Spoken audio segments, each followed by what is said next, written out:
Mic testing, mic testing.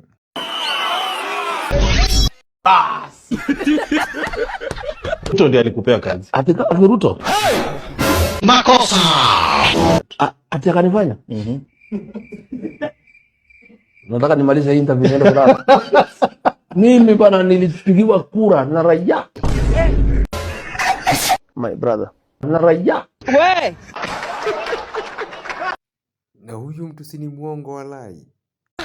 Kila nyumba, kila soko, kila shule kupiga simu hautahitaji tena bundles. Unajua watu wengi wanahangaika na bundles, sijui bundles, kwa sababu sasa tuna deploy internet. Simu utakuwa unapiga free of charge. Simu haitakuwa inakatika kwa sababu sasa tutakuwa tumedeploy internet. Utukumbuke Baba unapowasulu wengine.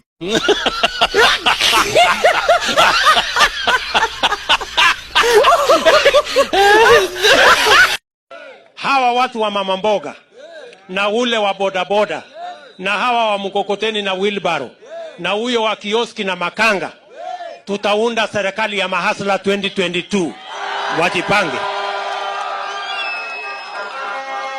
Yes. Walai nimechoka, walai nimechoka.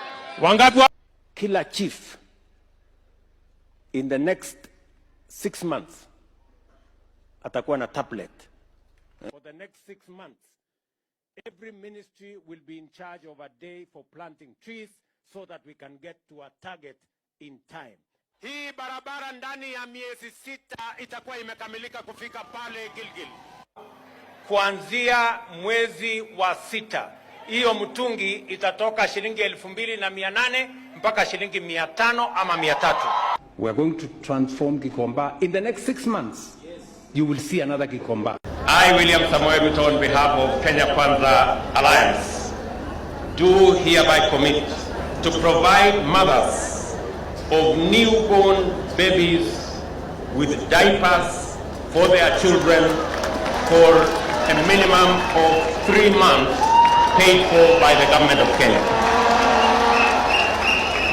And tomorrow, every citizen who will come to Nyayo Stadium, you will go back with a course paid for by the University of Arizona. You would otherwise pay $1,000, which is like 100,000 shillings, but you will go home tomorrow with a 16-unit course that you can learn, close your gaps, as you can read English or Kiswahili for that matter, and you can be able to train. And to promise you, the great people of Kenya, that your money will not get lost, that your money will not be stolen, that corruption will not eat your future, that corruption will not destroy your plans. We are the only team that has a plan on fighting corruption.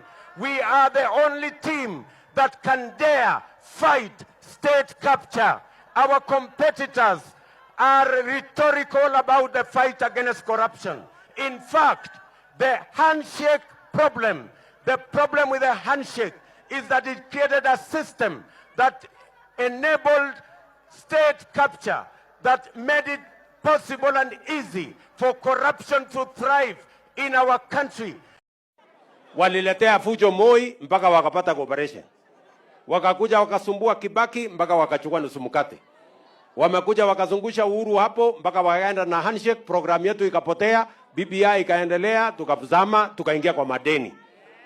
Sasa mimi nimewaambia, hii serikali hii, mimi nawaambia hii serikali ni ya mahasla. Hakuna nusu mkate, hakuna handshake, hakuna hiyo borojo. Hawa wananchi walimaliza